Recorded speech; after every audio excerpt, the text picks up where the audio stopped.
Your mom and dad. Your mom and dad. Your mom and dad. Your mom and dad.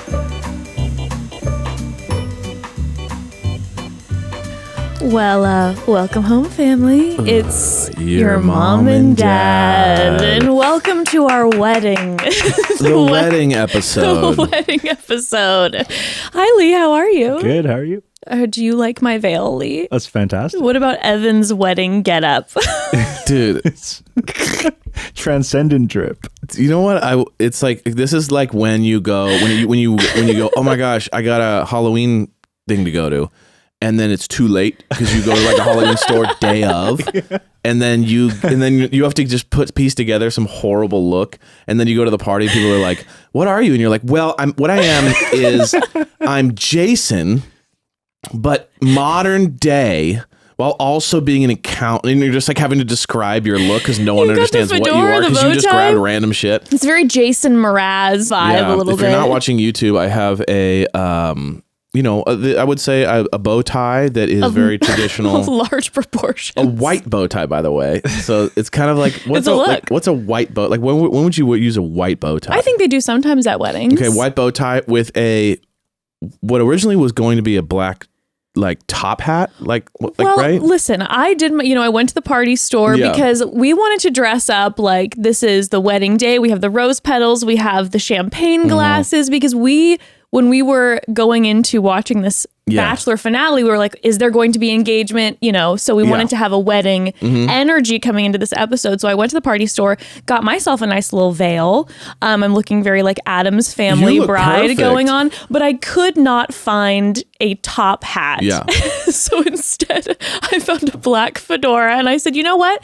I've seen people get married in fedoras before. Yeah. Okay. No, I mean, I have a black fedora on and it's really tight. And it's made of his circulation. And it's made Evan passes out mid-episode. It's not because I look absolutely stunning. It's because he has no circulation to his brain. Yeah, and it's made of like the material you get when you go to a party store and you buy a hat. It's like, what is this material? It's like a cardboard, very stiff, doesn't give at all.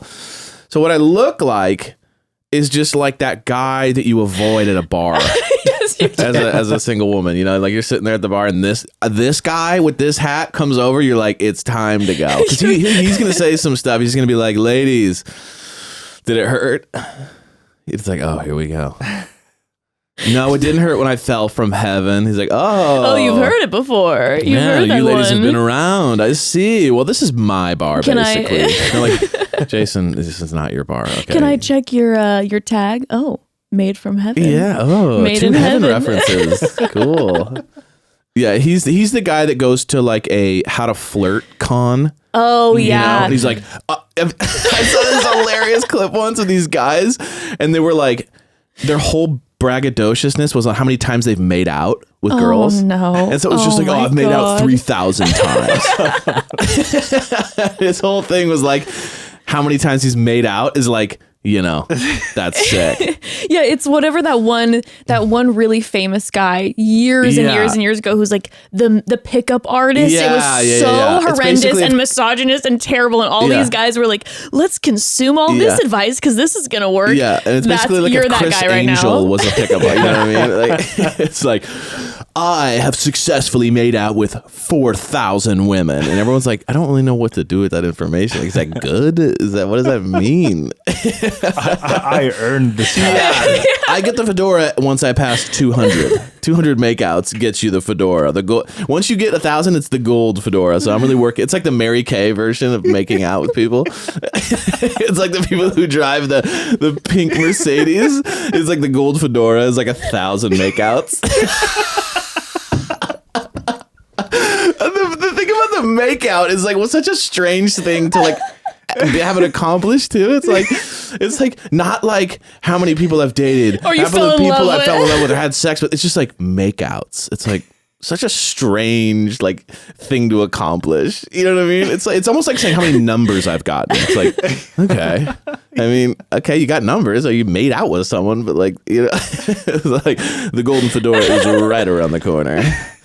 if I do say so myself. I'm feeling very make-outable this week. I got my lip injections tuned up. I'm ready to go. The lips are luscious.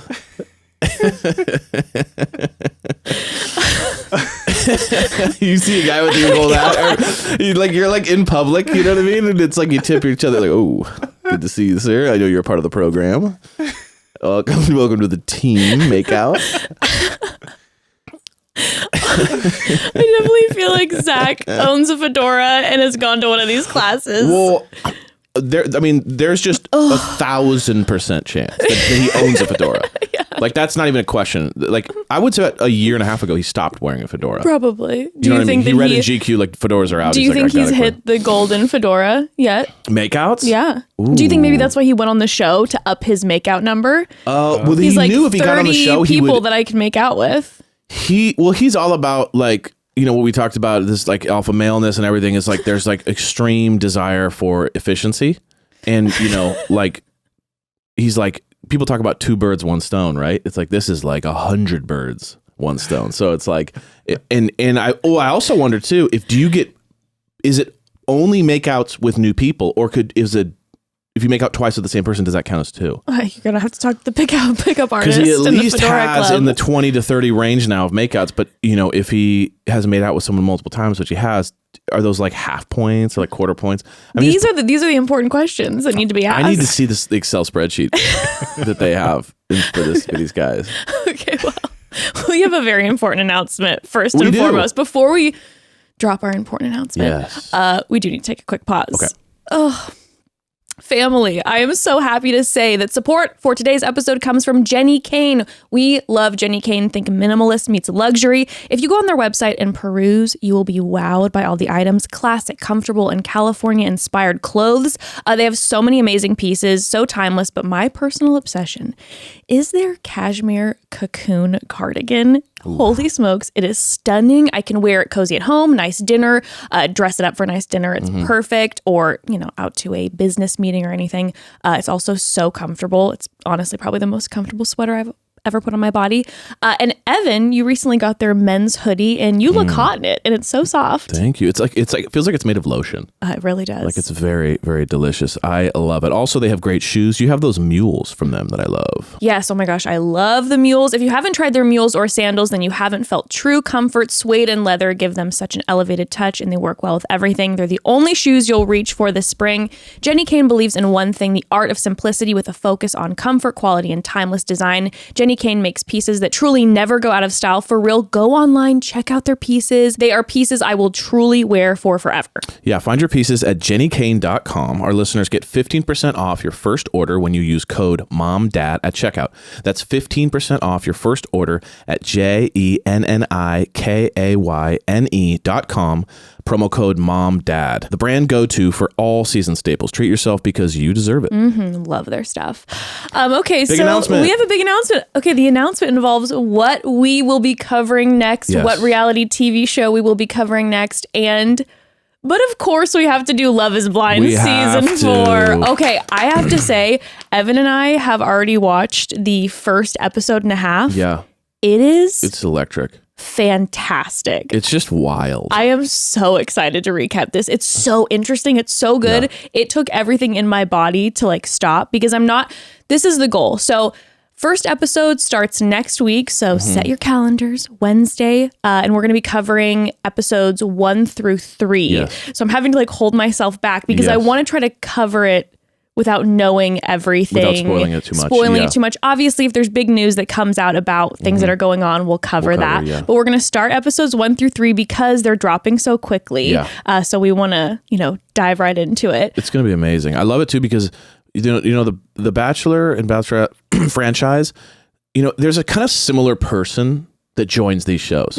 There seems to be kind of a personality through line. Yes. Like, people are not that wildly different in what they're trying to, but what I like about this show is it's like this show is like everyone on this show is completely different. Like their personalities, what they're into, the way they flirt, the way they think is so different. So you really see like the spectrum yes of like people's different personalities You coming know what I in. mean? And it's like some feel like I get that, and then that person is bizarre. I do not understand them. So I am very excited to analyze like just a complete spectrum of personalities. I cannot wait. I'm so excited. So that's going to start next week, recapping episodes 1 through 3 on next week's episode. And then, of course, we'll keep you updated with what we'll be doing after that. Yes. But we are diving into Love is Blind. And also next week, make sure to tune in. Top of the episode, we do have another big announcement. We have another really big announcement. That I think that you all hopefully will like. Yes, So we're stay very excited. tuned for that. Okay, so here's the thing. Definitely, of course, wanted to go to the party store to get wedding regalia Yeah. in case Zach got engaged, which Right. he did Wow, I mean, to yeah. Kaity. Congratulations to Zach and First Kaity. time since Pilot Pete, as you were saying. Pilot Pete, Yeah. an engagement. How Yeah. wild is that? It's kind of crazy, actually. I was thinking about that. I was like, that was a long time ago. I know. When was Pilot Pete? Like how? That was before the COVID times. We're like 2018, maybe 2019. Yeah. It's like that many years. Mm-hmm.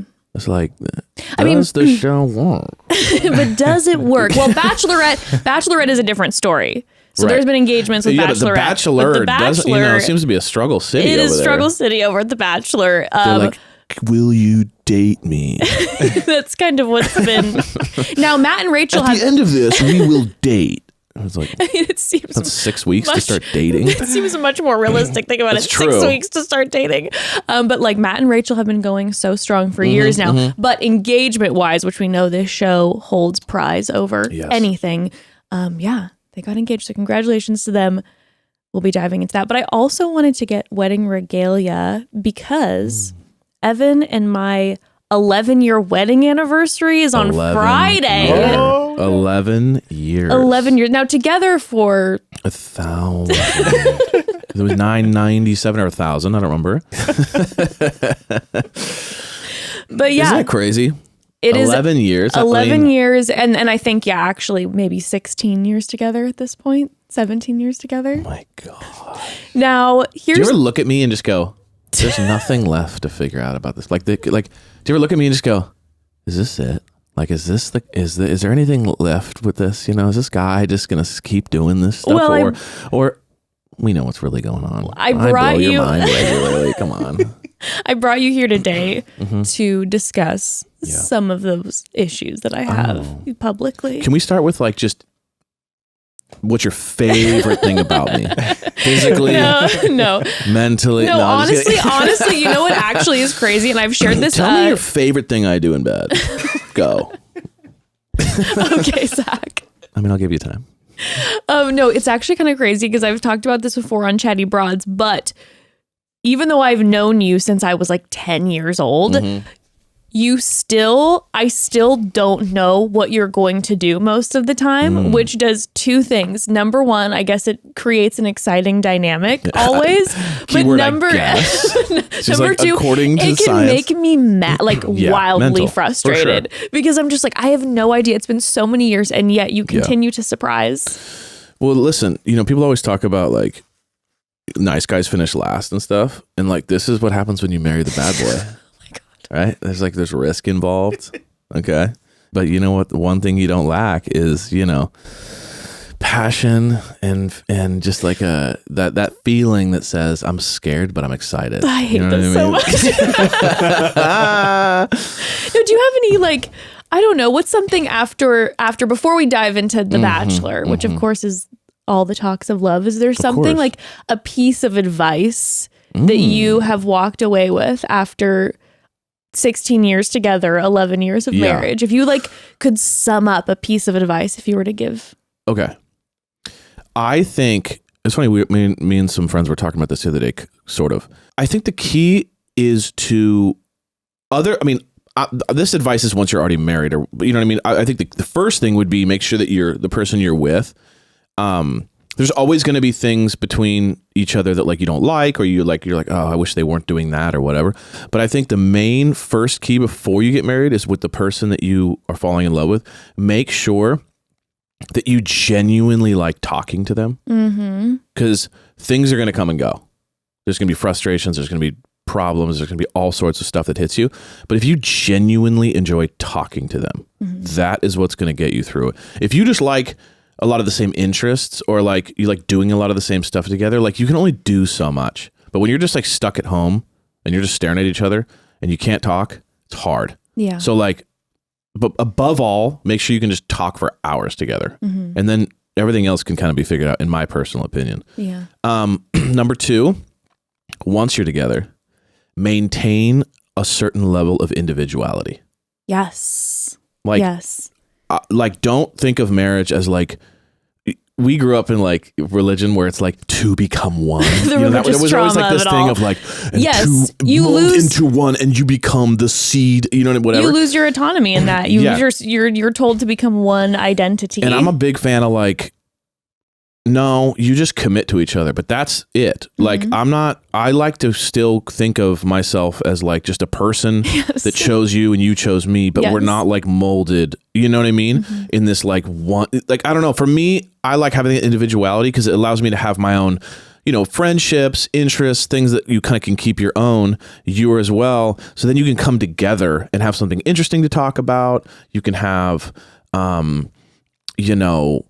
experiences, frustrations, things to share with each other. If you're molded, like if you don't keep individuality, I feel like you can lose a little bit of passion because you're like, everything you do, I do, everything you love, I love. We don't have our own separate lives at all. That's when I feel like stagnation can happen. So I think like keeping your own life a thing.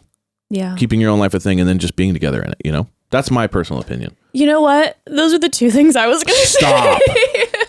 Are you serious? Yes. Or yes. else, if you do this, this is what happens. So you become one person.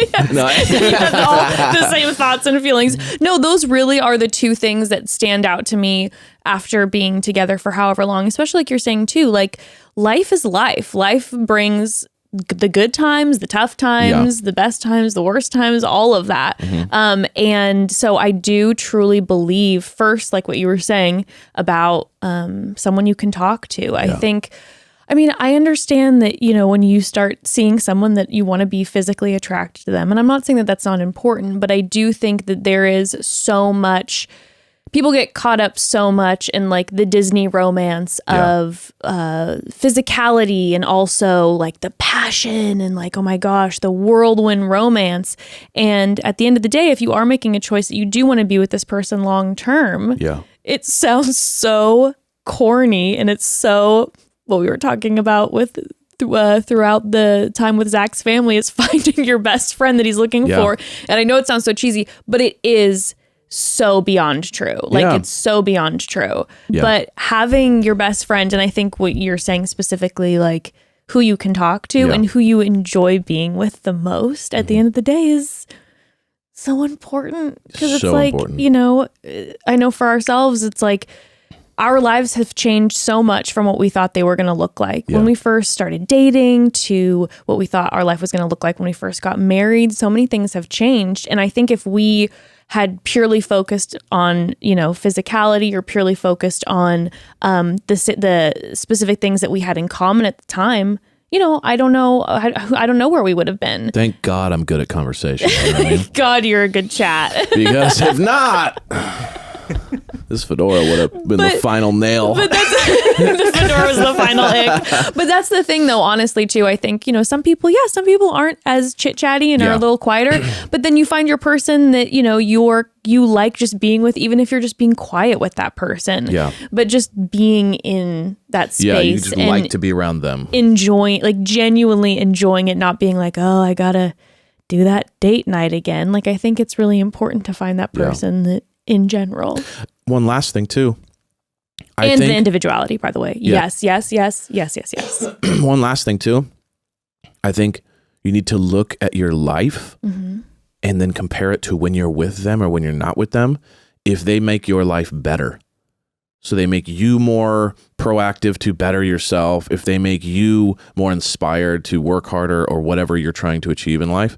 If they are facilitating your growth, that's huge. Because a lot of people can and get vice versa. If you see that you're helping facilitate. I'm just saying, like if you're the person just like sitting there, like, are you guys exchanging that? Because what can happen too is a lot of times there's like, I'm super attracted to this person and we have a great time together. But I kind of get sucked down, or I suck them down, or like we don't really, we kind of like we have the same struggles. So then we kind of like go into a downfall together. You know what I mean? Like really knowing like, okay, are we going to help each other? You know, this is all like pre stuff. Like once you're in it, then you can help work on these things. But if before, like literally think to yourself, like, is this person, am I growing with this person, you know? So that's huge. Yeah, agreed.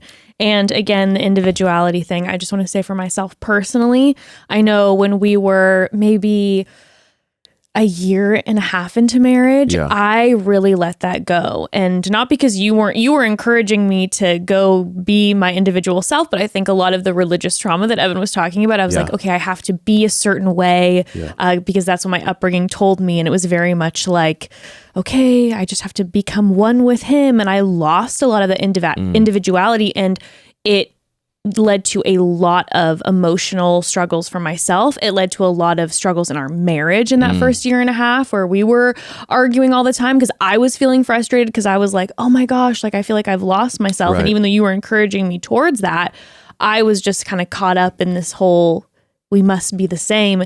And as soon as I, through therapy and encouragement through you and other things, hopped back into being my own individual person, pursuing my own passions, my own friendships, diving back in, that not only helped me so much emotionally and just in day-to-day life, but it also really locked in our marriage in a successful direction. Yeah. But of course, there's always struggles. We haven't had struggles, but I would imagine people talk about those things. We were in a big argument like a day ago. You mean last night? You know what? I was a little. We were in a little tussle. I was being a little bit of a, No, I mean it was a dual swordsman. Yeah. But you know what it happens. It's life, baby. That's just called life. It's how you bounce back. That's the thing about it. I mean, now we're smiling through the rage at each other. No, just kidding. I love you, baby. I love you too. 11 years. Wow. It's crazy. I know. And we were planning on our 10-year having a vow renewal. We wanted a very special vow renewal and just a very small get together with like our chosen family. And we let that fly by. So maybe in our 11th year, you know what? Maybe we'll do a live stream. My gosh. Just like we're Chloe and do some YouTube clout shit. Yeah. Be like, live stream our vow renewal. Blah, blah, blah. Yeah, like and sponsored by subscribe. Bang Energy or whatever. You know what I mean? Like we have a sponsor, prevailing sponsor of our vow renewal. It's like, babe, the last 11 years have just been magical. I feel like you've given me an incredible life, and Bang Energy for me. Like you have to slide it in. It gives me a type of energy that I can't describe, just like you. Code mom and dad, and then like back into it. Or just like brought to you by, at the very bottom of the screen. this vow renewal brought to you by. Who's the jeweler on Neil Lane. We have Neil Lane on. Neil Lane. Well, Neil Lane was not busy present when he was filming our vow renewal. That's where Lane was. Spoiler. Sorry. Nothing would be more epic than having Jesse be like the officiant. Do you think that he would do it? I'm going to know. contact. All right, let's see what he gets. Okay, here's the thing. If I can get Jesse Palmer to officiate our wedding, maybe we will do it live. Stream it 100%. We'll do it live. We'll do it live. That would be sick. Anywho, well, I love you so much, and I am so excited to start our 11th year of marriage together and have our whole family with us. It's going to be awesome. And dive into Love is Blind and see if these people get married and how long they last and all of that. But should we get into this recap? Yeah, let's get into it. It is time to get into this. Let's get into this recap. Okay. I wanted to tell you something. Okay. Before we get into the play-by-play of this recap, of the finale, which we did it, by the way. We did it. It's kind of crazy when you actually think about, like last night we were talking, before we got in a fight, we were talking about. Oh my gosh. This sounds now like we're each No other. way. We both apologized. Yes, we're good. We're We're it's good. marriage, baby. You got these little tussles. But no, I'm kidding. Before, not before, but we were talking, and I kind of had just this realization of like, it felt like 4 days ago when we started Your Mom and Dad. And now we're ending our first season together. It's pretty awesome. It's been amazing. Thank you so much to everybody. Seriously, thank you, everybody. You guys, you've made this so special. Yeah. And we felt so loved. And we felt free to do us. Yeah. And to be have ourselves fun on here. and be silly and Yeah. stupid and just have I a don't grand know. old time. It's been a vibe. And I appreciate you guys It means so much. like a lot for real. Thank you guys Yes. so much. We're having so much fun. Yes. It's been awesome. I cannot wait for the rest of this year. I'm so excited. And do you like working with me? Are you kidding me? You're my favorite person in the world. She is the most charming. She's incredibly intelligent. I'm making him kiss my ass after the argument. But seriously, you guys, you don't realize like how much work she puts in, how she is the architect of all of this. I am like, I'm the jester that comes in and just kind of dances in front of everyone. Jess is the architect of all this. She is brilliant and she's beautiful and incredible. And I swear, like, nobody knows how much Jess contributes and puts in and how much her mind is just incredible. And so, people need to know that. So we appreciate you. And, everything you see and everything that you've experienced. And if you like this podcast and you like being a part of this family, it's because of Jess. So thank you. And thanks for making me laugh We so love you. much. And thank you, Lee, for being part Lee of this family. is just the rock. He is the rock. He really is. Lee is the foundation for which we all stand. He really is. I love you. Yes. Thank you. Love we you, love each man. other. Love you we all. love each other. All right. Okay, wait a second. Gross. Ew, gross. Yeah, Next. no, it's enough. It's Now enough. you know It's what enough. sucks. It's enough. Okay, I have a very important thing to tell you about Sean, okay? Oh yeah, you were holding out on me. But before we dive into Yes. the Sean piece, let's take a quick pause. Okay, let's do it. Quick pause. Family, quick question. How in the world did this Bachelor season go by so fast? For real. Like we were just saying, how is this year going by so fast? It's too much. But here's the thing, just because it's already practically April, that doesn't mean that you can't make a game-changing decision for the rest of 2023. And specifically, if you are a small business owner, one game-changing decision I'd suggest for the rest of 2023 is using stamps.com. Yes, get ahead of the competition by using stamps.com to mail and ship. Use stamps.com to print postage wherever you do business. All you need is a computer and a printer. They even send you a free scale, so you'll have everything you need to get started. And if you need a package pickup, you can easily schedule it through your stamps.com dashboard. We've been using stamps.com for personal and business use for honestly maybe a decade at this Seriously, point, at this I think, because it saves us so much time and money. Postage rates just increased again. Luckily, stamps.com has the best discounts in the industry with rates you literally can't find anywhere else, like up to 84% off USPS and UPS. Plus, stamps.com automatically tells you your cheapest and fastest shipping options. Set your business up for success when you get started with stamps.com today. Sign up with promo code MOMDAD for a special offer that includes a 4-week trial plus free postage and free digital scale. No long-term commitments or contracts. Just go to stamps.com, click the microphone at the top of the page, and enter code MOMDAD. So recently we made a change in our laundry detergent and we have to share with the rest of the family. No more laundry detergent in massive jugs over here, people, okay? Did you know 91% of those jugs don't get recycled? That's right, 700 million detergent jugs wind up in our landfills every single year, but it's not like you can just stop doing laundry, so we made the switch to Earth Breeze. Yes, we are officially on our Earth Breeze laundry detergent eco sheets, and we are not going back. So they look like dryer sheets, but they're not. They dissolve 100% in any wash cycle, hot or cold. It really couldn't be easier. No measuring or mess, just toss them in. Earth Breeze has really made the whole concept of detergent better. Yes, the packaging is compact, biodegradable, and plastic-free. Their eco sheets are vegan, cruelty-free, and dermatologically tested and safe for sensitive skin. They offer flexible subscriptions that can be adjusted, paused, or canceled by you at any time without penalty. And on top of all of this, with their Buy One, Give 10 initiative, each purchase donates 10 loads of detergent to a charitable cause of your choice. A whopping 30 million loads have already been donated. I love Earthbreeze laundry detergent eco sheets so much. They get our clothes ultra clean. They're better for the planet. No more massive jugs, so I get more storage space in our house. They're the best. Nothing but positives. Now's the time to try Earthbreeze because right now our listeners can subscribe and save 40%. Go to earthbreeze.com/momdad to get started. That's earthbreeze.com/momdad for 40% off. earthbreeze.com/momdad.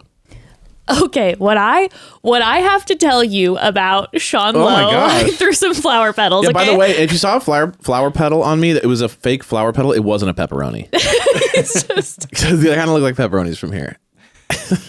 he's just trying to make himself be more delectable. Yeah, I was eating pizza and this one. Okay, what I have to tell you about Sean Lowe, I've been keeping in for about 24-ish hours because I'm so excited to tell you this. So obviously we have all of our theories about Sean and Zach's relationship, that Zach has been FaceTiming him relentlessly. He wants to be his best friend. Sean is so annoyed that he secretly doesn't like Zach. If he had a MySpace, he'd be on his number one friend. Yeah, Zach Remember would. He would 10? 100%. He'd be on.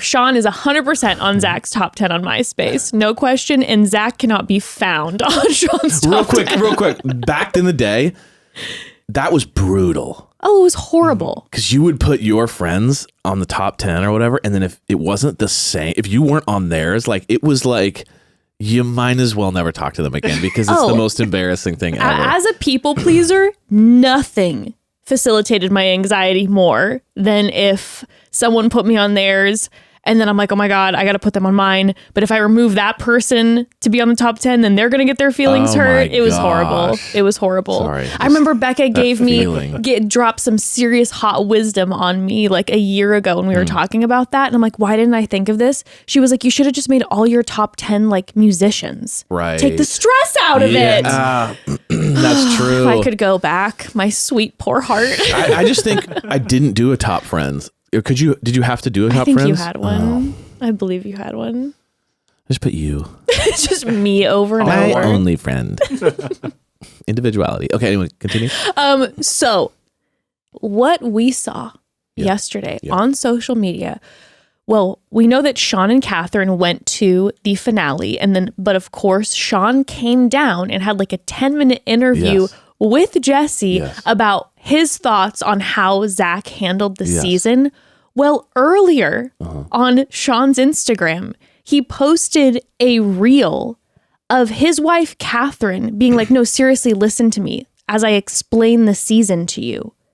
And he's filming her explaining the season because he didn't watch it.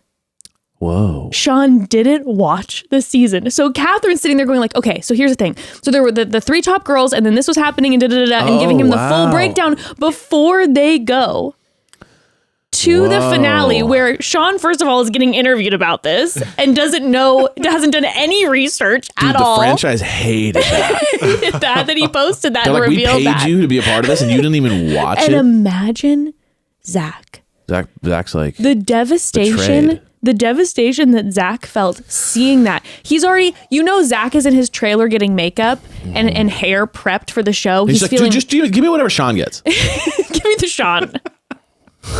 What type of makeup, what type of comb over does Sean get? Yeah, who's Sean's person? Get their makeup person in here.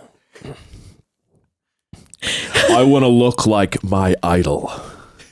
He gets his hair like bleached a little bit. He gets his hair colored. Full blonde hair. It's like blonde. He's like, I'm trying something new. He's like, what is it? Like the form of flattery is copying someone or something? Oh, imitation. Imitation is the biggest form of flattery. You know what I mean? He's just like, this whole season goes out to Sean, my new dad.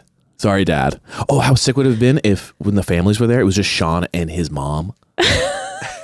He's like my true father figure. Okay, sorry, continue. He didn't watch.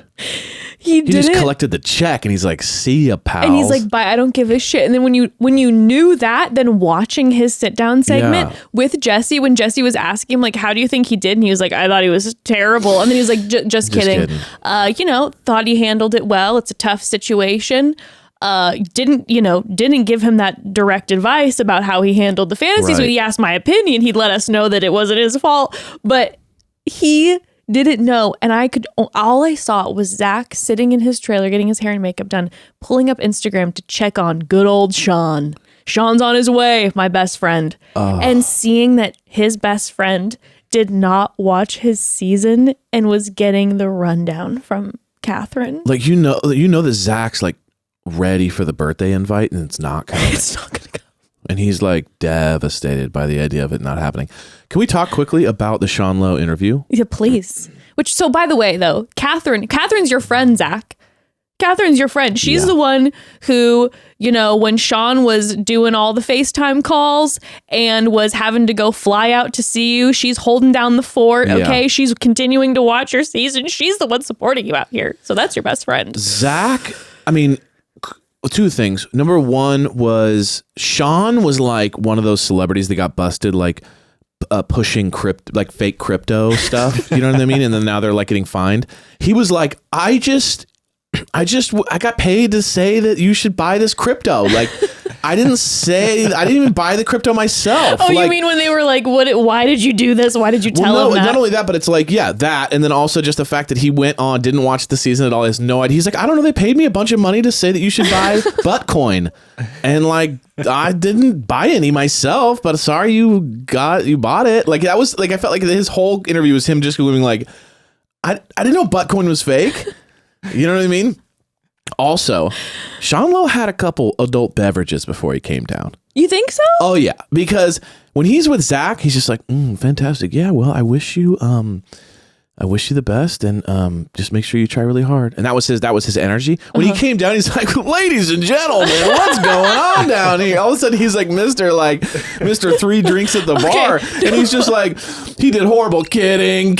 Everyone calm down. Anyway, for me, like, he definitely had a couple like gin and tonics or something because he was loose. Like, Sean Lowe was like feeling, and I could even sense, what's her name? Catherine. I could even sense Catherine was just kind of like, sweetie, I said the last one. I said you shouldn't have had the last drink. Like 2 was fine. You had 3. Now we're kind of like in this situation. You're kind of talking a lot. You're making me a little nervous. Yeah, he's like talking a lot. You know what I mean? And he was just like, he said it multiple times. Like, he did horrible. Just kidding, everyone. It's tough. The crazy thing about the show is, you know what I mean? Like in this little silly show called The Bachelor, like he was just kind of loose. Threw out that it's silly. It's a silly, and like, the producers joke. Are just like shaking, rage, overcoming them. Just like, you didn't watch the season and you just referred to our show as silly. He definitely had the gin and tonic under his seat. It was just like, and you know how you drink a drink, like this, like this. Like, he definitely was sipping that drink like in between his shots. And so when he got on stage, he was just like, da, da, da, da. Like, he wasn't that lit up, but he was just like loose. No, okay. So this is my take on it because I know you didn't watch the Sean Lowe era of The Bachelor.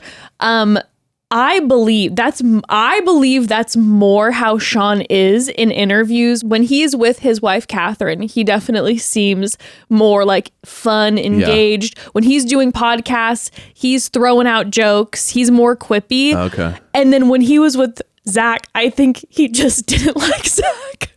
It had that energy of just like, I don't want to be here. I think he was literally just like, this guy makes me uncomfortable. He's so stiff. I don't want to be here. And I'm not having fun. I am not happy. I'm here to collect a check. Yeah. You're not going to get anything out of me because I'm not having a good time. And now I'm on stage. I'm with Catherine. Love her. Jesse, JP seems like a good guy. The crowd's living for me. They're loving me. I didn't watch the fucking show. Let's rip. I love that. I just love that he also made sure to like clear his name and be like, by the way, I didn't tell him to do this, everyone. Just so you know, I didn't say do this. Because everyone was going on like interviews and whatever. They're like, we blame Sean. And Sean was like, this is what I did on my show. Yeah. And he asked me my thoughts and I told him what worked for me. Right. But we didn't have a game plan. Yeah, he's like, we didn't have a game plan going into this thing. God, that was funny. I like the double gin and tonic Sean Lowe. That That's was my favorite. It was a 10. I loved that segment. A 10. But I just needed you to know that because Yes. I wanted to tell you the whole time we were watching the episode. Classic. I was like, oh my God, I just need you to know that Sean didn't even watch the fucking season. Right. And I do love the idea that the show brings on people like contestants to like have little moments. And like, I love that everyone or that they're trying to assume that we all fall for the idea that like they're all just like super fans of the show still and they're watching it constantly and that they have all these thoughts on it. And it's like, they're like, no. They're like, we don't watch it because I was traumatized. Yeah, we don't like to watch it because it brings back horrible memories. I was a part of the Squid Game, okay? Like you like watching the Squid Game, sure, but I was in it. Yeah, I don't want to watch it. I don't need to relive and bring up, rehash those old feelings. Right. And then just knowing then that JP saw that later that Sean didn't watch it, and you know that it was bugging JP because JP was like, dude, Zach thinks that Sean's his best friend, and I've been here the whole time for him. Yeah. And he still is just caught up in the magic of quite a Sean. triangle. He's caught up in the magic of Sean. It's just a bro triangle. And it's just like, how come no one loves each other at the same time? We always miss each other like ships in the night. And Sean's just like, I didn't want any of this. He's like, I just want to go home with my family and But the check was good. I mean, they said they could pay me a lot, so I'll do it. I didn't know this was like a brotherhood thing. I didn't know that we're like stuck together. I didn't know we're going to be roommates after this. We're moving into a house together. Your wife can come. Both your guys' wives can move in. It's fine. And now I got Kaity. Yeah, now I got Kaity, so it's like perfect. Unbelievable. Well, should we kind of go through a little bit? Yeah. So we have Ariel's hot seat first, which is actually, I loved that they did this. I feel like they always, when they do these finales, they start us off with like, okay, let's show some of the, roll the tapes on the footage from Thailand. Or just what's going on in Thailand. Right. I love that they brought Ariel out directly. Yes. And Ariel came out of that with that hot seat and absolutely crushed. She did exactly what you had hoped and you expected, which was just classy, calculated, calm, composed, and delivered her message like with flawless victory. She said everything. My hopes and dreams were made with Ariel. Like, this is what I was just praying and hoping for, and that's what she brought. Like, she told him exactly what needed to be said. Yes. Exactly what needed to be said. When she, even the fact that she came out and Jesse's first question to her was obviously regarding the fantasy suites. And she was like, I wish that this could have been a conversation so that we came to this conclusion as a couple. Yeah. Because that's actually what I wanted. Yeah. And if he would have actually addressed me. Yeah. And given me agency in the situation, we could have had this as a couple. And later she even brought up the whole concept of like, she had like, he came in with this universal opinion where it was like all of us together versus that he took the individuality out of each couple with this. I liked, so there's some like disagreement online about this, which is some people are saying that Ariel deserved to be told. And some people are like, what does it have to do with her? Like that was their thing. It didn't work out. It was, he was already going to get rid of her. It doesn't matter, blah, blah, blah. Yeah.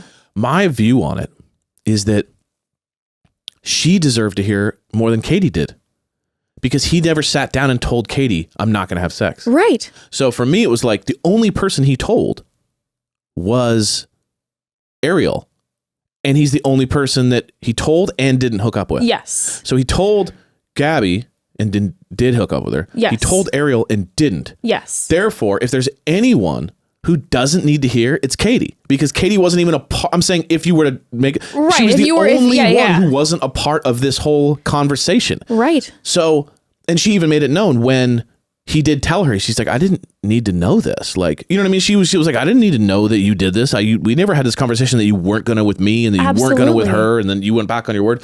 Ariel's the only one that didn't need to know. And Ariel's the only one that didn't find out. And we find out in the conversation on AFR that she found out while watching the show and about what happened. She had no idea. And we were watching the rose ceremony. I was like, I don't think she knows. Because he's kind of like saying this, but he's like, I don't think she knows. The world was wondering because it was like, was this a we talked about it last week, but it was like, was this a conversation that was off camera and they just didn't show us? And she made mention of that. She's like, we had plenty of time. You could have told me the day before, everything. Here's my thing with it. My thing is that it's kind of like if you're like, and she was even saying, I was on the same page. She was on the same page. I wasn't planning on getting intimate with you in that way. She was on the same page. So, but here's my problem. My problem is like, when you go out of your way to tell someone you're going to do something and then don't do it, that is the person who deserves to hear. That's what I'm trying to say is like the person who is lied to basically in some ways or deserves to be talked to. Went back on their word. Went back on their word. You know what I mean? No, to me, there's no, I'm like, she absolutely should have been told by Zach. Like she should not have found out on national television with the rest of everyone. When, like she was saying, this is like a relationship that she felt like was very formed. They had had a lot of intimate conversations. He had met her family. And then she just gets sent home and finds out on national TV what went down. Mm-hmm. And she communicated that. And I felt like this whole conversation when he was sitting there, Zach was like sweating, pale, did not know how to respond because Ariel absolutely just tied him in a knot. Like he was a pretzel. And it was like, and she was so gracious about it too, because at the very end of the conversation, and she did not need to do this, but at the end of the conversation, she did make it known like, hey, you know, I don't want to just make this the only thing our relationship was about. Like you were a wonderful guy and we had these great times together and we opened up and there were so many good things. But there was just so many points that she hit that were just like, oh my God, yes. When she talked about, she said, essentially, I committed to being in an open relationship, which my jaw was on the floor because we love to hear this, but the nation has never discussed the fact that this is what this is, and that she said open relationship. Yeah, that was very interesting because it's like, you know, in the context of the show, you don't really consider it like that. You just think, oh, this is a show, and this is the way the show's always been. But if you actually dissect it, you're like, this is an open relationship. Well, 100%. You know, and then she said, like, but they put all these weird rules around to be like, oh, you can't do, this you can do, and we won't refer to it as an open relationship, which is basically what's going down, and that's what's agreed to. But then what she said, which was so powerful in so many ways, was that when the parameters of an open relationship change, that needs to be communicated. This is rule number 1 for an open relationship. You got to communicate. I mean, in any relationship, but the communication. Yeah. So when the parameters change, you didn't let her know that the parameters had changed. Mm-hmm. And that's the issue, is that she even said, she was like, it's not about what happened. Mm-hmm. It's about the lack of communication. Yeah, like she wasn't saying, I'm jealous and I'm like mad because I'm jealous or something. Like she's made it clear that like, no, it was just that you changed the parameters without telling me. Yes, and then exactly. Put me in a spot where and then not only didn't tell me, but then never told me. So it's not like you changed the parameters, did the thing, then told me. It was like you changed the parameters, then never told me. And you were able to tell Kaity, but you didn't have it in you to tell me. And that's kind of where we get to a point later, I guess. But, you know, where you kind of get into like, you clearly see now, once you see the whole spectrum.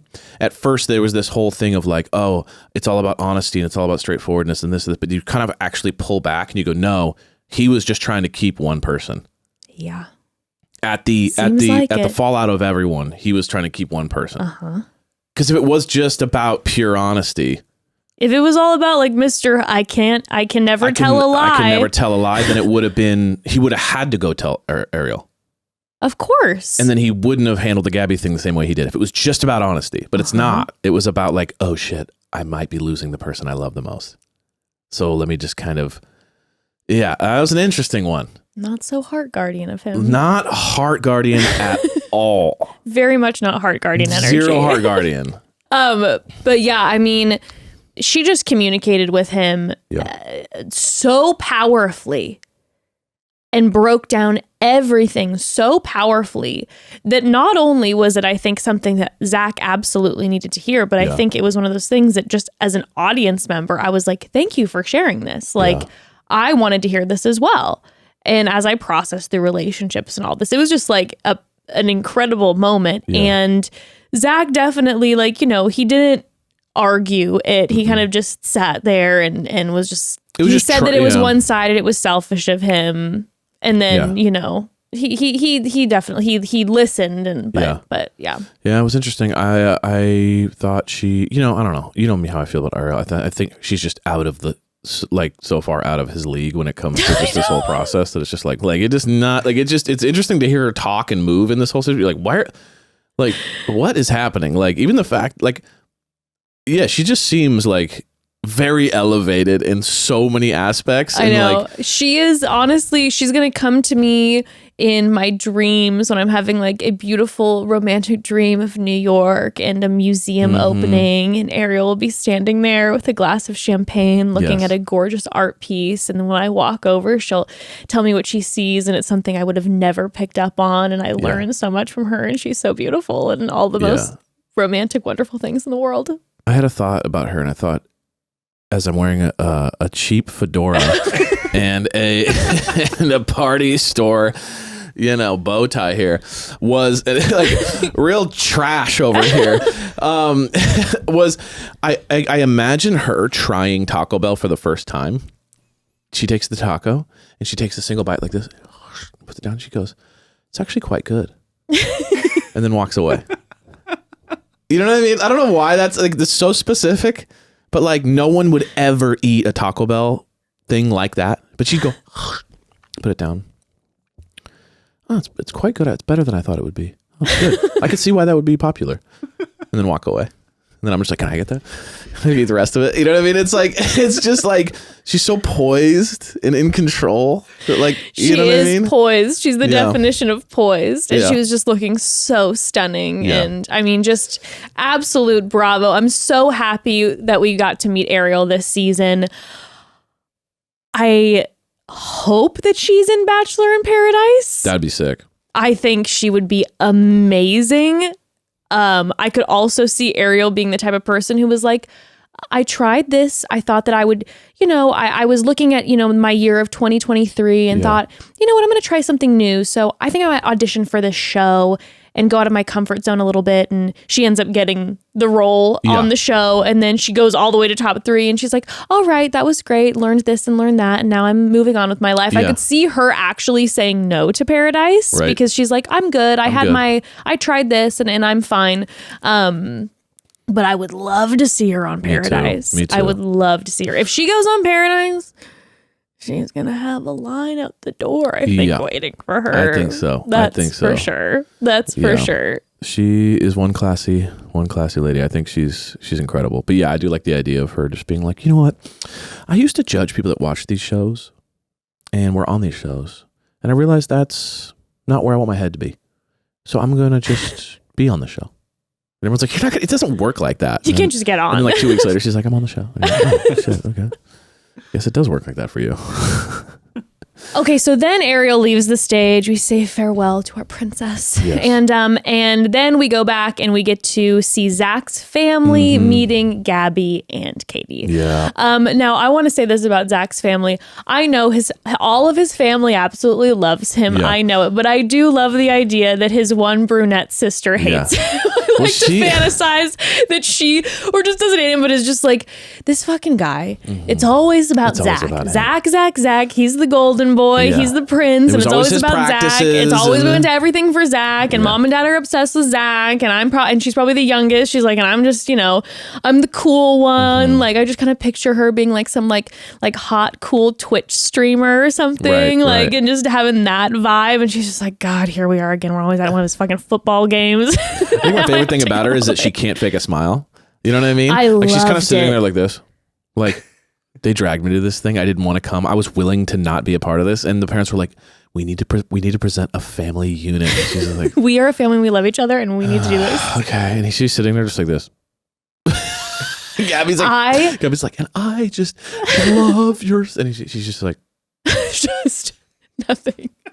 And I so good. Was obsessed with her. Yeah, she had a I vibe. love to see it on TV. I love when the cameras are all on you and you're like, I'm not going to fucking fake this bullshit. Like, I'm going to be myself. Because you saw when all of a sudden Kaity was talking to the sisters later, she said something and she got this big old smile on her Yeah. face. And I was like, yeah, here we go. I was She like, likes. Oh, interesting. She like you likes can't. Kaity. Yeah, she's not faking it for anyone. You know what I mean? She cracked. I know. I But I just did love the love idea that. of her being like, I have this huge Twitch stream like, following. You're making me. I could be making so much money right now, and now you're making me go see Yeah. Big Brother. What is he into now? Okay. Yeah, what's he doing now? What is he into now? He's sitting down with the family and he's telling us that he's starting to go into what happened in the fantasy suite. For the Yeah. love of God, I don't want to hear it. I'm asking him not to share, but he can't help it because apparently he's the king of honesty. It's always a big family meeting whenever he's dating someone. We got to sit down and discuss it. And it's like, you guys have never met my significant other.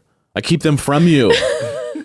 Which I thought was interesting because the mom made a mention. She was kind of like, and like, how's her family? Like, do they align with our beliefs? Kind of thing. That was an interesting, like, I don't know what that means, but like, there was a little bit of like, are our families going to vibe, which was an interesting concern. That Almost was like interesting. maybe in the past there had been exes, those families, they were like not on the same page, and she was just like, by the way, we want to make sure that's okay. Again, it also adds the continued question of what went down in the fantasy suite between Zach and Rachel. Yeah. And then when mom made that comment about does her family align with our family's beliefs, I'm wondering if the show is intentionally like editing out maybe conversations about potential religion or beliefs or whatever that might be. Religion, or politics, who knows? Or if they're choosing not to go there and mom said something quickly, maybe Zach doesn't want to go. I don't know what it is. Are we going to have fights at Christmas? You know what I mean? When the election's coming around or something, you know what I mean? The classic, like. Got that energy a little bit. But yeah, so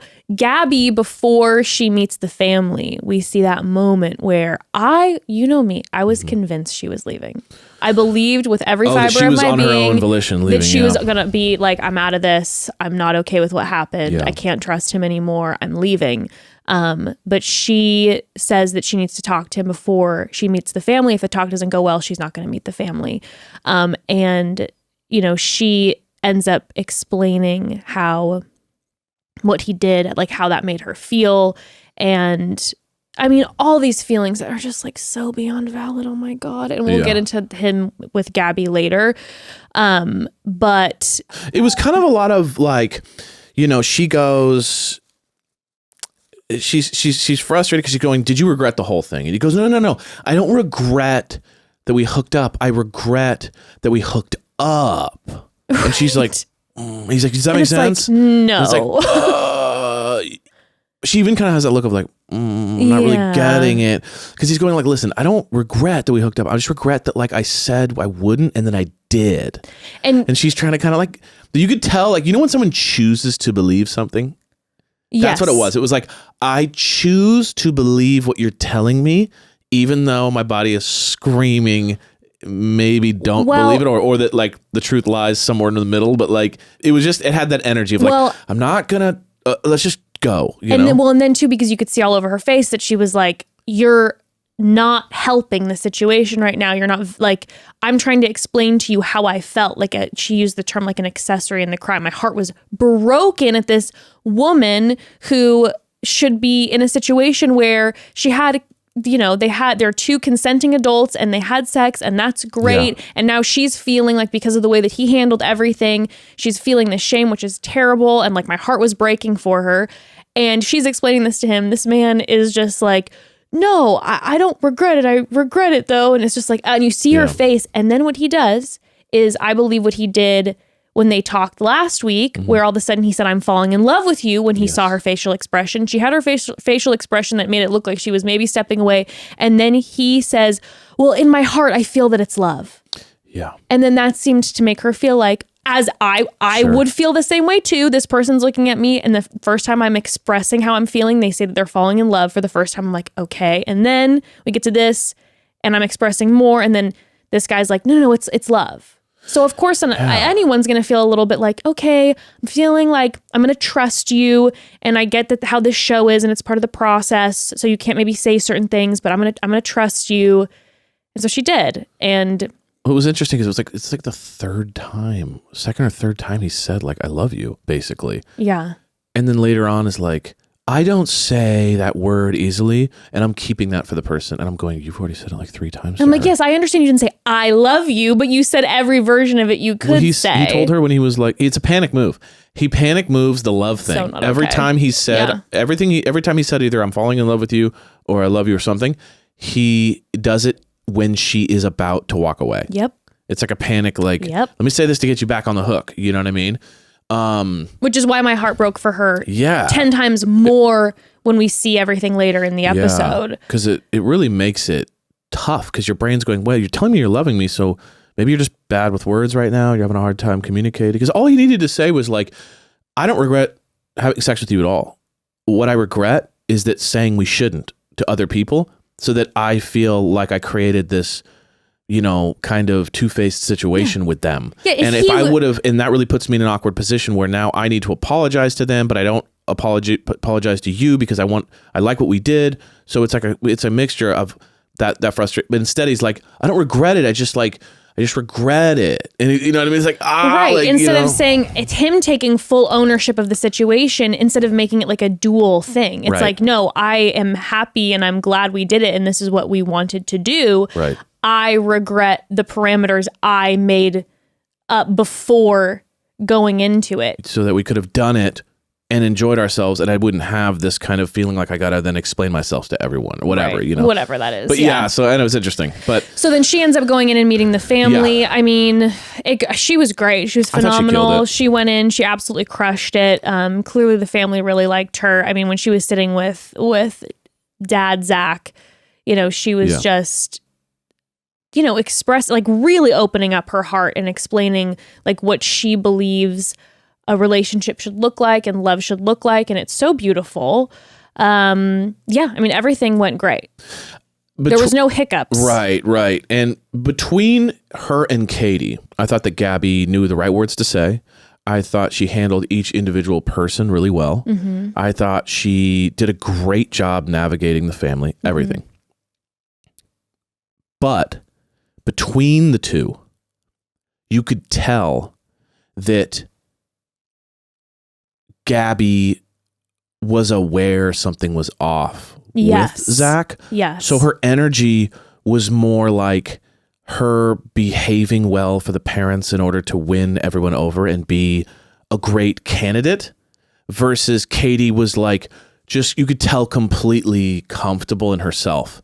And I think that comes from Gabi questioning everything. Something shifted in the last 2 weeks. Of course. And now I'm trying to kind of believe this guy. Something feels very off, but at the same time, I'm trying to prove to the parents that I'll be a good addition to this family. Mm-hmm. So it's like she executed her plan perfectly, but the energy you could tell was very different between the two. Right. When Kaity went in, so Kaity ended up meeting the family. And again, both family meets went extremely well. Couldn't have gone better. But yeah, I mean, when Kaity then met the family, they definitely seemed very much like, we really like her.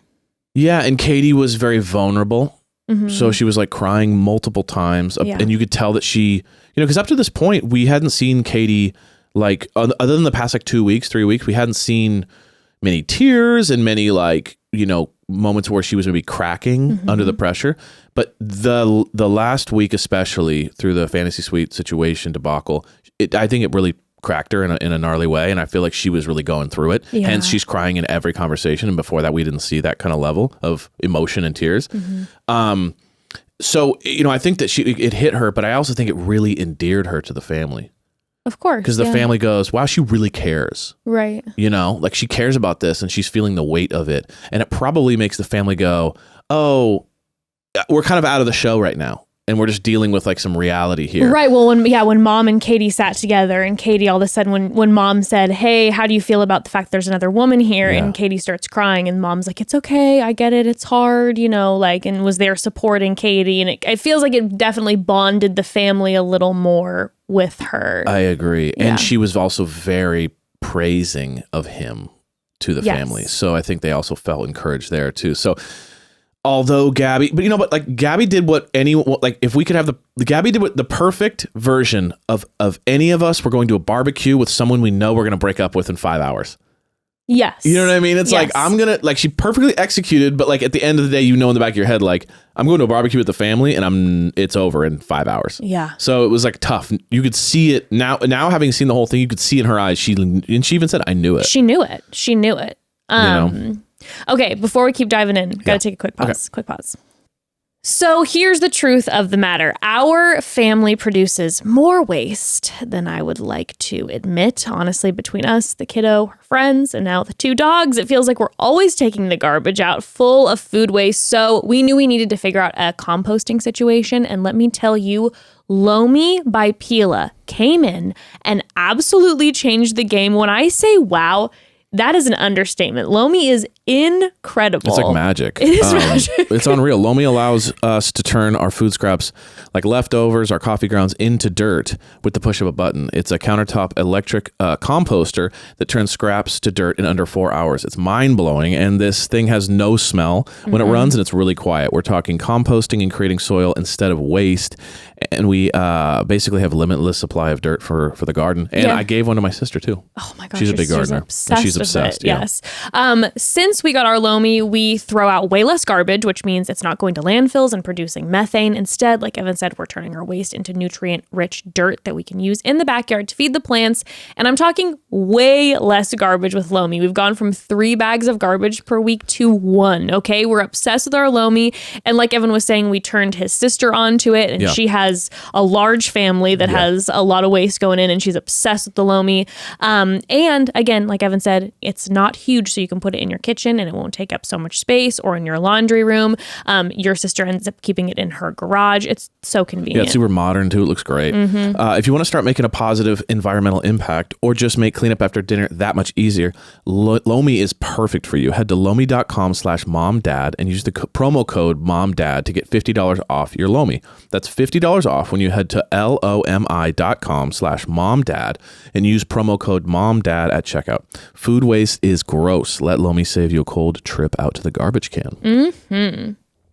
Listen, I don't know if this is just me, but when something comes up health-wise that might confuse or concern me, my first inclination is to go on TikTok or Instagram and go on a full research spiral, getting all my info not from a professional source, okay? Why? Why am I doing this? There are better ways to get the answers you want and the care you deserve from trusted professionals and not random people on the internet. You and I should be using ZocDoc. ZocDoc helps you find expert doctors and medical professionals that specialize in the care you need and deliver the type of experience you want. Let me say this, I am a ZocDoc fan, like big fan, proper fan. I've been using it on the reg for years and years, all the time. ZocDoc is the only free app that lets you find and book doctors who are patient-reviewed, take your insurance, are available when you need them, and treat almost every condition under the sun. When you're not feeling your best and you're just trying to hold it together, finding great care shouldn't take up all your energy. That's where ZocDoc comes in. Using their free app that millions of users rely on, you can find the right doctor that meets your needs and fits your schedule. You can book an appointment with a few taps in their app and start feeling better with ZocDoc. It's just the most convenient. I can always find appointments quickly, find the right doctors for me, and book the appointment through my app. I used it last week, actually, and I got an appointment for 24 hours later, which is wild in Los Angeles. I get so much peace of mind with ZocDoc. Choose from thousands of patient-reviewed doctors and specialists, browse doctors' profiles, upload and verify your insurance information, and get the care you need. Go to ZocDoc.com/momdad and download the ZocDoc app for free. Then find and book a top-rated doctor today. Many are available within 24 hours. That's ZocDoc.com/momdad, ZocDoc.com/momdad. Okay, so after meeting the families, which obviously was oh so important for Zach. Could you imagine? It's a lot of pressure. It is a lot of pressure. I mean, my family is so important to me. I will choose them over you, our children, our children's children for generation to come. I just want to let you know that. Let's get this on the table immediately. My family. My family. It's a very, like a Game of Thrones, you know, like. Sure. Ancient, like, my line. You know, I am owed the throne. Generations of heart guardians before him. Guardians before me have fought, and I'm not giving it up. So you either join us or meet your peril. And she's just like, what? Just before going to the meeting. I will never, by the way, every child will be named Zach in our family. Our daughters, our sons, our lineage will all be Zach. And I will not name them Zach Jr., Zach 1, 2, 3. No, they will be Zach. So when I shout the name Zach, they will all turn to me. My father's father was Zach. There is only Zach. And come to think of it, Katie, we should change your name to Zach.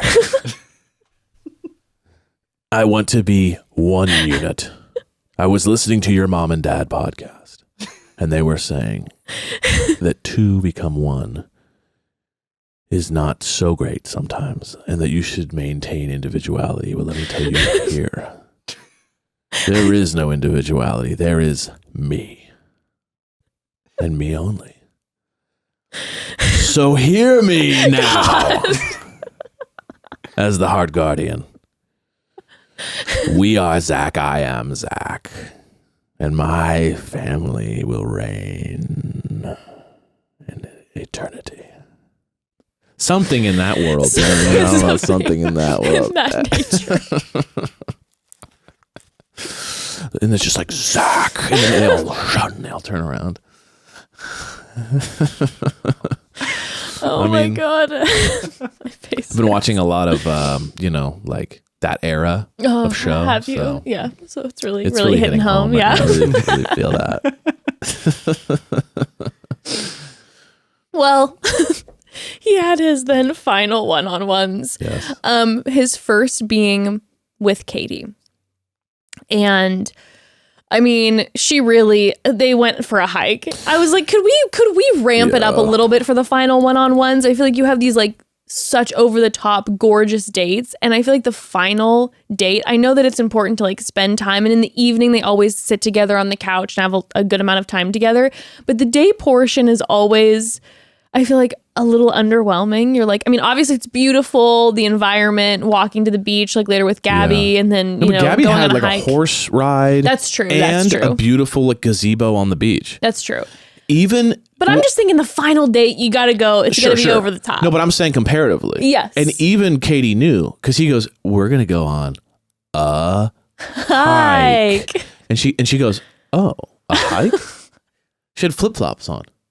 Yeah, she's like, could the producers have not told me to throw on some tennies? Dude, they're like in jungle Thailand, and she's like on slippery moss rocks with flip-flops and like sweats. It's like, I know. It was very strange. Yeah, not only a heads up, but just also like, you could just tell her like disappointment, like, oh, I guess we're going to be sweating today. Yeah. Yeah. It was kind of funny, but. Well, they end up then in their night. So the day portion goes well, whatever. We don't see much. But then the night portion, she's talking about Gabi. She's talking about how amazing. She's an unreal girl. And she then goes into a long explanation, a beautiful explanation of how much she feels for Zach and cares for him in this whole process. And she really puts her heart out there. Yeah. And Zach says, okay. He's like, yeah. He literally says, okay. Goes, okay. After she's just like, and I'm in love with you. And after he's told Gabi multiple times he's in love with her. Well, falling in love with her. Well, whatever. I'm just saying, like, this is love. I'm falling in love. Whatever. I mean, like, in my opinion, no, that's I agree. Basically saying you love someone. So it's like, the levels of love on the show. But it's just weird that he's so, like, we later find out she was the one the whole time, yet he like wouldn't even mention that word. I think he was being so obsessed with like the show and the process that it was like, I'm not going to try to like ruin this and like give it away. So I'm not going to say anything. And I think probably his goal in the whole show was to not say I'm falling in love with anyone the entire time. But then when he was talking to Gabi and it looked like maybe she was going to walk away and that clearly she was upset, that then he ended up throwing out that I'm falling in love with you. And that wasn't part of the plan. That's my guess. You're right. Okay. Because I mean, she just, like I said, this gorgeous long speech telling him she's in love with him, and he goes, okay. Yeah. I thought it felt cold, even when. So did I. Even when they were in that like apartment or whatever, her room, and then he walked out. It wasn't like a make out. No. He just kind of gave her a hug and walked away. He kisses her forehead. Yeah, he kissed her forehead, walked away. So you think that he was playing? Like he was playing into the like... I'm the Bachelor. Or I'm going to, like, the audience isn't going to know what's going to happen. I think so. Like, you think he was trying to sell us Gabi and then pull a switcheroo? No, I think he was just trying to, like, play the part of the Bachelor, where it's like, don't give it away. Like, these girls are getting too comfortable. But when he kissed her on the forehead, you and I looked at each other, and at this point, obviously this entire time on the show, we've been saying it seems like Kaity's the clear front runner. But during this episode, you and I were looking at each other, and the way he was handling that situation, and then the fact that he had told Gabi, I'm falling in love with you, this is love, we're like, oh, it's gonna be Gabi. Yeah. If she doesn't leave, it's gonna be Gabi. I agree. They hoodwinked us for sure. And then Gabi ends up having her one-on-one after this. And apparently, which we did not get to experience, the East Coast side of the world, I believe 10 minutes, no audio. The audio just wasn't working. And so everyone's tweeting. Because Lee wasn't working there. Yeah, that's what we're talking about. If Lee was in there, this would have never happened. You guys should have hired Lee. Actually, don't hire him because that means we won't get him. So we take it back. I'm torn. Immediately. No, there was no audio for 10 minutes. So everyone's watching it. And this is Gabi and his final one-on-one. And there's some important conversation happening. Yeah. No sound. And so people are tweeting like crazy, like, what did I say? Is the show really in the garbage can that much? That, by the way, this wasn't part of the live show. This was the pre-recorded in Thailand, and the audio still wasn't working. Was this Chris Harrison's son? Coming in and just... Remember Chris Harrison's son did like an interview of him or something? Or like, remember his son he was like working the cameras or something? Oh yeah, during the whole COVID and they were doing the legacy Bachelor stuff. Chris Harrison's son is like Nepo baby for the company. He's sabotaging it. Yeah. Okay. He's like, I'm gonna he put a wig on and like a mustache and he walked in and he's like, I'm the new assistant, and then just like, and he's just pulling the cord. He's just like in the corner, and he's like, he takes out. It was me the whole time. And they're like, who are you? I forgot about his son. And like 10 minutes later, the show gets the audio back, and then they're like, it's like, okay. He's like, dang it. I knew there was a mistake. Foiled again. They foiled us again, Father. We will find another way in. Yeah, if it's the last thing I do. And then like, does the cape. And they're like, you're still here. And he's like, I know, but just cut away from me. That's so dumb. But yes, well, like, foiled again, Father. You guys, I'm having a day, a little loopy. Okay, if you didn't know, you thought I was Sean Lowe 3 gin and tonics deep, but it's not the case. Yeah, but this champagne is actually by the way, sparkling water. Look at this, you guys. Gorgeous. How insane is this? Let me just take a little sound. Yeah, it's actually sparkling water because it's the morning. Okay, sorry to derail there with my whole thing. That's what I bring to the show, ladies and gentlemen. Cheers from the golden fedora. The audio was gone, so most people didn't get to hear that, which is actually wild that this was like the finale and like 10 minutes are gone. Well, we heard it because we were on the West Coast. So let us inform you, they end up going on a horseback ride. Apparently it's Zach's first time on a horse, which is quite shocking to me. If you were to do a bet with me right now, I would have bet some serious cash that Zach had gotten horseback riding lessons just to show up on a date once for a girl and look like Prince Charming. Like if I were to put money on that, I would have been like, yeah, the man started going to horseback riding lessons when he was 12 because he wants to be Prince Charming. I mean, if your plan is to make out with 3,000 people, then like you gotta be on a horse at least once. At least once. And especially as a heart guardian. How have you not been on a horse as a heart guardian? It means you're on the ground. Dude. Yeah, it's you like can't you gotta be a heart get on guardian. a horse. You gotta elevate on a horse. How are you supposed to slay the enemy from foot? You gotta be on horseback. But it was kind of shocking. Like, how did you get to be 25, 26 and not have ever been near a horse or on a horse? I mean, there's plenty of people who haven't ridden a horse. No, if you haven't been on a horse, what kind of psycho are you? No, I'm just kidding. But that was shocking that he'd never been on a horse I before. just would have imagined Zach was like a regular horseback rider just for the Prince Charming of it Right, all. I thought he would have been on a horse with some mulled wine. Yeah, with his mulled wine in a goblet, yes. riding a horse. But it starts like a good conversation. Okay, Yeah. She's asking him how he's doing, but then he starts going in this direction where he's talking about how torn up he is. He doesn't know what he's gonna do, how he feels. She then pops up and is like, "No." It was And we just see the classic over communication. We're like, "Oh, stop. Zach, shut up.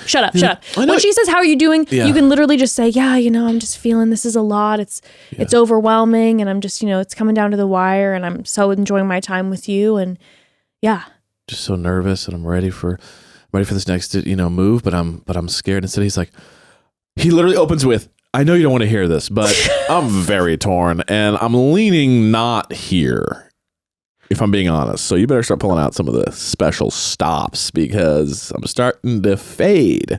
He literally just like, "I know you you're don't." like, "Shut up." Like he says, "I know you don't want to hear this." It's like, I know. Stop talking. When you start to say that, because you've said that numerous times this season so far, Zach, stop. Yeah. When that feeling comes up, resist. Okay. We know you don't have to feel like you have to tell Ariel, so just use that energy and don't say what's about to come out of your mouth. But she pops up and she right away, she goes in ITMs and she's like, "If he knew how he felt about me, he would say it." And she's like, "He hasn't made that decision yet." And this is when we get the ITMs where she's like, "I have a gut feeling. I just know it. I know it in my bones.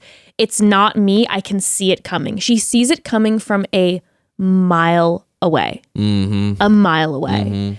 And so she's struggling and you're watching her go, is she gonna leave? Like she's caught in that. But when we hear her talk about it later, I fully resonate with her. Yeah. Where you're like, you have this feeling where you're like, I feel like I need to trust my gut. There's something's off. He's not gonna go with me. He's gonna break my heart. But at the same time, you're dealing with a show where there's producer play involved where he's like, I can't say maybe certain things and ruin it for the audience or whatever. So you're sitting there going, how many times have we watched this show where we think someone's gonna be number one and then they end up, we think someone's going to be the final choice and then it's not them, it's the other person. So that's all that's playing in the back of your head where you're like, I don't want to walk away because I really like this person. Yeah.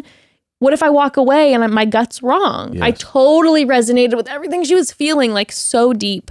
And later in the nighttime portion, she tells him that she's hoping that his heart would have like led him one way more than the other. And he tells her that he wouldn't have gone this far with her if he didn't think they had a potential future. Okay? Yeah. So let's make this very clear. At this point, he's telling her date comes second, Kaity's date was first. He's telling her, I wouldn't have taken you this far if I didn't think there was a future. Yes, I'm torn, but I think there could be a future with you. And she's putting out in every which way, like, please, if it's not me, for the love of God, tell me. Like, please, for the love of God, tell me. And what he could have done, because I understand that there's like the elements of the show, is not reinforced the fact that, yes, it definitely could be you if he knew it was not. Because what we got was him reinforcing that, like, it definitely could be you, Gabi. Yeah. Well, the panic thing, he always does that panic thing. I mean, he says that he wants to feel the experience right up to the very end. And she said that none of her fears are relieved in this. So I guess technically she wasn't relieved, but he still was reinforcing the fact that he could see a future with her in the end. My problem was the over communication on the beach when he started going, I know you don't want to hear this, but I'm really like on the fence here. That created in her, that like solidified her suspicions that like there's something really off. If he wouldn't have said that, because she even said up until that point I was good, and they started talking. I think it led her to that night being like, well, who is it? Right. Because she kind of cornered him. And I did kind of feel like a little bit torn on this because I was like, I know you want to feel it, but also this is the show. You can't have him just tell you one or the other. Like there is a argument for being like, well, I can't tell you because this is the show, right? But there's a difference. There's a big difference between saying I can't tell you if I'm choosing you or not But what he did is confirm that he sees a future with her. And then he tells her beyond a shadow of a doubt, he's falling in love with her. Right. So he doubled down. That was the problem, is he overshared too many times, and then he was always trying to have a backtrack and figure it out. But if he would have kept the sharing to a minimum, he could have kept it like, this has been amazing. I feel so connected with you. And then she would have felt comfortable, but he created this like situation where she felt insecure about their relationship because he's kind of doing this back and forth, pull forward. I love you.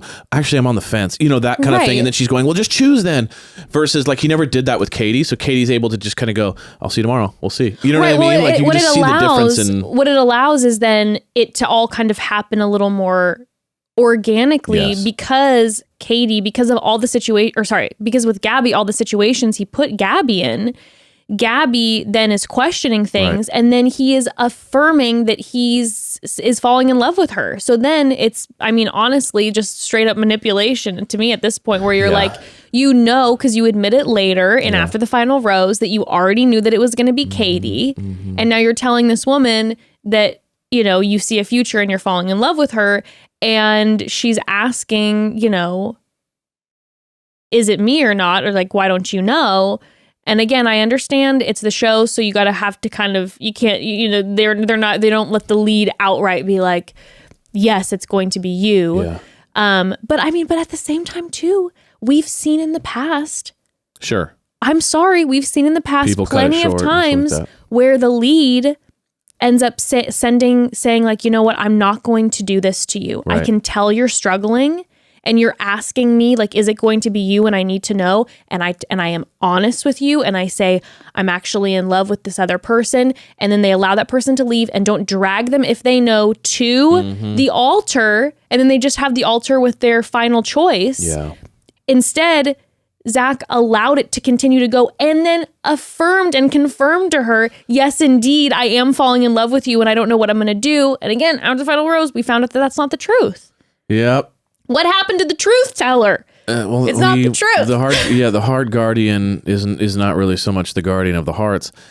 He's the guardian of the relationship he wants to keep. Yeah, and I think that's like when we wrap this whole thing at the end up, we realize that like if he would have hooked up with Kaity instead of Gabi, this whole thing would have been very different. I don't think it would have been this long, I'm so sorry, I blew it, I gave everyone my word and then I shouldn't. It wouldn't have been that. It would have been like, hey, I'm sorry, but I ended up, or it would have just been, we'll talk about it after the show. It just wouldn't have gone. And it's funny now knowing that he chose Kaity, you kind of, it all comes to fruition of like, no wonder why he was so terrified and like, oh, I might lose Kaity through this. Right. And as much as I liked Gabi and I liked our connection, I'm realizing now how much that Katie's my person and that this hookup might cost me Kaity.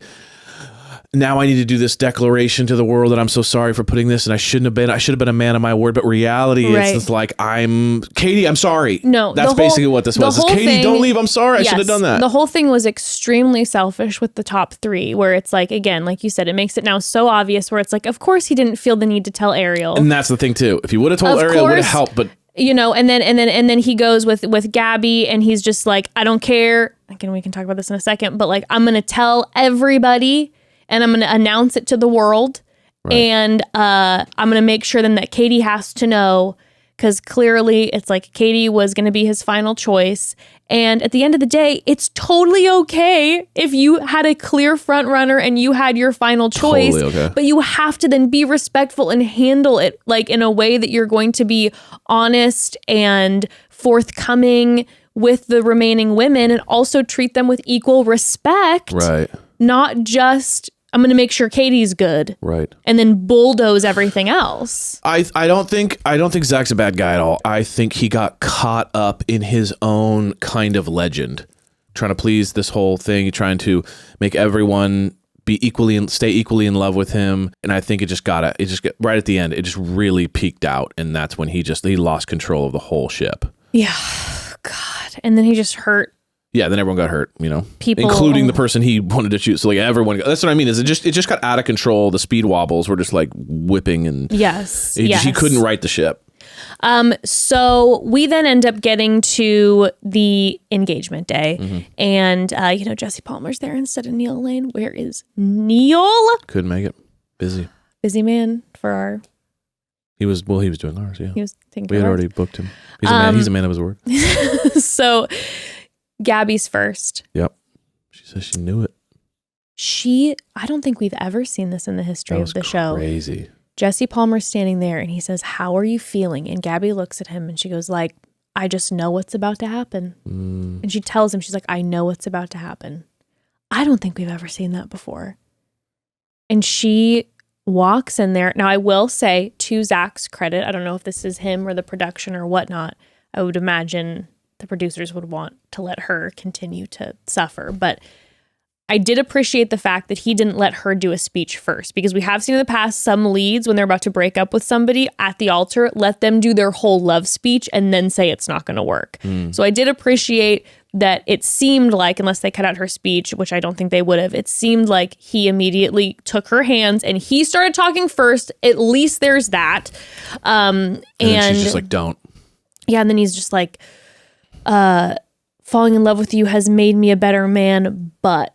And then she just goes, "I know you don't have to say it." Yeah. And then he starts talking and she's like, "I don't want to hear it." And then he does his act thing and goes, "You deserve a man who picks you first every day." And she literally says, "Can you stop?" And we're just all screaming at the TV, "Zach, for the love of God, stop. Stop talking. Let this." She's literally saying, "I don't want to hear it. Yeah. I don't want to hear the whole I deserve a guy." No. You don't want to be with me. Just let me go. I sympathize with both of them in this, which was, I felt the same way with her. Like, I would have felt the same way. I don't need you to explain why you don't like me or why we're not going to be together. I don't need it.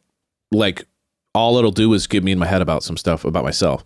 So just be like, "I'm so sorry, but like, it's just not going to work." Is like, you start explaining to me the reasons why, and now I'm going to start creating like reasons why there's something wrong with me. You know what I mean? Like, so I liked that she was just like, "Stop, don't. I know it was coming." No, We're I'd be good, like, end "I it." don't want to know. I don't want to know. But I also sympathize with him being like, we spent a lot of time together. You know, I was super close to basically being engaged with you. And I do feel like it would feel weird to end this whole thing without a conversation. So both sides, it was an impossible situation. But I think though, when you're the one breaking up with someone, then you need to you need to respect their wishes. The breakie's boundaries. 100%. But I understand the panic of like, but I'm not a bad guy. You know what I mean? He has kind of that thing. He was trying to explain I'm not a bad guy. He's walking out following her 2 inches behind her, just like following her like, Gabi. And she's like, "Go away." Yeah. And he says... And he reached for the car door and then she got to it first. And he was like, oh. It was all so brutal. And then she tells him though, she goes, "I knew it was coming. But like, why not say it? Like, I knew it was coming. Why not say it?" And he said, "I made the decision last night in bed." Okay. It's not true. We find out later. Or what he said about Kaity wasn't true. Something's not true about what then his description was later in the hot seat with Kaity. Yeah. But she then is just like, "I'm out of here." He tries to do the final, "I know you don't want to hear this, but you have part of my heart and I'll never forget you." And it's just like, Zach, I really hope you don't forget her. You were on a national TV show where you were about to propose. Like, I hope you don't forget her. What if he forgot her? And then like during the show, he was like, "Where did we meet? Wait, you look so familiar." It's like, "I thought you said you were going to forgive me." He's like, "Oh, that was you." Like, he actually forgot her. He was like, whoa, he actually was being honest. He's like, "I don't want to forget you." Yeah, I mean, it was like complete unraveling. Unfortunately for Gabi, she just got all the fallout, you know what I mean, of the whole thing happening. And then there's a back of, then "I love you." And then there's like "I'm on the fence." And so she was just, unfortunately for her, she really got she got kind of ripped up at the end. I mean, when she's in the hot seat, I mean, clearly the crowd loves her. They were applauding for her. And I want to say this, ABC, if she wants to go on Bachelor in Paradise, ABC better fucking show up for Gabi and bring her who she is interested in and let her have a moment of peace on the sand. Gabi would be a huge front runner on the sand. I think so too. She would be, that would be amazing. Yeah, but I'm just saying, if she does do it, Gabi, if you do it, it always makes me so nervous with people who go on the sand who are heroes. There, No, people who go on the show who are heroes. A lot of times the show then tries to... That's what I mean, the show gets loose. They start like playing games and they'll mess with you. Yeah. Yeah. So be careful if you go on the sand. Yes. But ABC, you better just provide the individuals who she is interested in so that she can have a grand old time on the sand after all of this. But she's devastated. I mean, you can tell like she's That was a real like devastation. it was harder for her, like she said, to watch it back. It was worse. You can tell she's still like got probably a decent amount of love, for him. Like she still has that connection. The fact that she said, how long has it been? Months, right? And she said watching it back made it harder. So that means that like she thought this thing was like done. And he and Zach even mentioned earlier in the episode, she's very confident in us. Yes. Which was like an interesting thing to say. It was almost like, I'm nervous about the fact that she's so confident in us because it's not going to be us. Right. And then she even said when she was talking to Jesse Palmer, she said that day, you prepare the speech, you go through hours of interviews. And she said in the back of her head, she was like, Zach wouldn't make me go through this if he knew he was going to say no. Right. Like, I think he's the type of guy he wouldn't make me go through this. He did. One of her biggest issues was that apparently the fantasy suite date, they had a ton of conversations that she said were super important about mental and emotional health, discussions about how they were falling in love. But she kept talking about this mental and emotional health piece and was alluding to that in these really important conversations that they were having. And she was upset at the way that the show edited it to make it be just this whole narrative of like the fantasy suite thing, right? Of them going and being intimate together, which was such a weird moment where it was like, whatever. I was where Jesse was like doing the whole tiptoeing, like, we want to respect your privacy. And I'm like, oh, really? You guys want to respect her privacy? You guys were the assholes who added in that music when she was in the fantasy suite to try to make it seem mischievous, when she was just a woman who is two consenting adults going in and having this fantasy suite experience and having a lot of conversation. Then being intimate, but you guys are going to make it this whole thing. But it's like, oh no, we want to respect your privacy. Just all that bullshit. Which leads us to which I forgot, which was when she said, we sat, talked, you held my hand basically and said, this is going to stay between us. No, she said she was taking her makeup off and he went up behind her and like pet her hair. And was just like, this is between us, by the way. This is just between me and you. And then like 4 hours later, he's announcing to the world, he told everybody. And then she was like, she felt completely betrayed. Yeah, that was rough. So that's why she then said too, she like, when she has that conversation with Zach, and she said too, then she didn't know until watching the show with the whole audience of who knew what. Yeah. She had no idea because he hadn't communicated that to her. Everybody. But when, of course, the cameras came in the room, she was like, what the fuck's going on? Right. You stroked my hair yesterday and said, this is just between us, which then again lines up with when she was doing her ITMs, where she was keeping it private and safe, like they had agreed upon. And then he comes out, blasts out a cannon. That's where I'm just like, no, that is so not okay. That is so not okay. Like there was, and again, it's the whole, like, I can't tell a lie. It's like, well, you better learn how to keep a promise. Better learn how to keep a promise, Heart Guardian, because that is not okay. She says too, she goes, I know you're trying to be honest, but I wish you would have told me that you were going to use my name. Yeah. And like she said in last week's episode, where she was like, you're trying to clear your conscience, but what you're costing is like my heart and my privacy and all of these things. Oh, and she wrote that, said that line, I get it, sex sells, but now I've become a narrative. Just absolute mic drop. And then Jesse Palmer's like, well, it's live TV, so we got to wrap. Zach, do you have any final closing thoughts? She's and like, I'm just like, this woman is trying to process all this shit. And it's like, well, it's live TV, so you got to hurry it up. He's like, anyway, this episode's brought to you by Bang Energy. Like, fuck.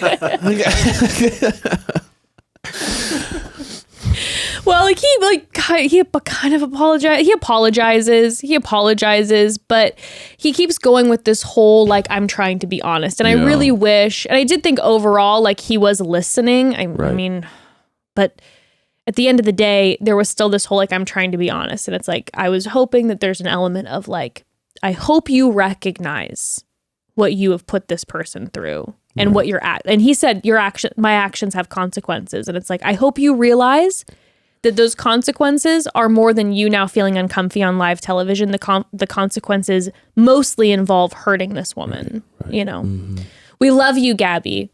You are a queen. And we wish you the best. I wish you the best. And if you want to go on Paradise, we will be here. Oh, yeah. Cheering You're gonna kill it. you Please do on. it. Cheering you on. And then we have the proposal. The first proposal we have had in years. Kaity, he proposes to her. Yes. And let me say this. I love Kaity. Kaity is an incredible, incredible woman. 1000%. I am so happy for her that she has found love. And as much as Zach really, really frustrated me and pissed me off a lot, especially towards the end of this season, I do hope that he is learning and growing and that they have a beautiful love together, if that is what Kaity so wishes. Yes. And he has an amazing woman.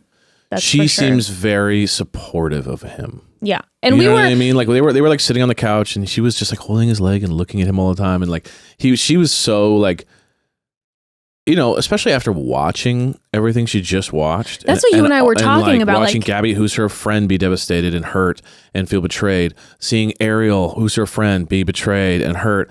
And then still be there to like, you know, be smiling and supportive. Like it's kind of like that would be a lot of pressure. And I feel like she navigated it like as gracefully as you possibly could. I feel like I'm sure there's been a lot of conversations, and I feel like you can get the energy when they brought up Fantasy Suites behind the scenes of Kaity and Zach talking about some of his actions. Sure.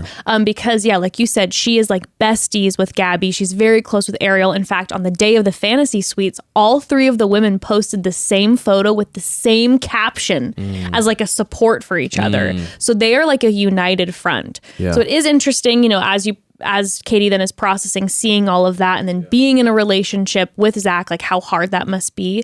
But it seems like they are very much in love and she is an absolutely wonderful woman. And I hope the best for them. Absolutely. You know, and during their proposal, it absolutely, she says, if it's not you, it's not anyone. Right. And I was feeling the emotion. She's very eloquent and very beautiful. She's beautiful person. Yes. And Zach, you better heart guardian her, dude. Yeah, you better like for real. She's a special person. She's definitely very special. But they go back in the studio and they're getting a full, like he's basically getting a standing ovation after the proposal because it's so beautiful. Yeah. He still seems shaken up. This whole thing, this is how this show is very much to me. It's literally like full blown Gladiator style where you're like, we just watched someone he was dishonest with and she was absolutely devastated and we're processing all of her hurt to like, here's this beautiful proposal and now we're supposed to be celebrating. It's just absolute. He went through the gauntlet. Yes. He got battered. Yes. Multiple times. And then it's just like, all right, let's celebrate this proposal. Yeah. And he's just clearly shaken up. And even in their moment, I thought it was so interesting when, you know, she comes out then and she's just absolutely stunning and talking about their love. They didn't really get that much time and I felt like they wrapped it up pretty quickly considering this is like one of their first engagements in a long while. They wrapped it up fairly quickly. Yeah. But in that conversation, that's when Jesse says, when did you know it was Kaity? And Zach said, when I saw her at the last chance date, I thought it was you. It's always been you. So just again, we got to timeline this bitch is that Zach saw Kaity first before his date with Gabi. He knew it was Kaity then. And then he had his date with Gabi, continuing to affirm her.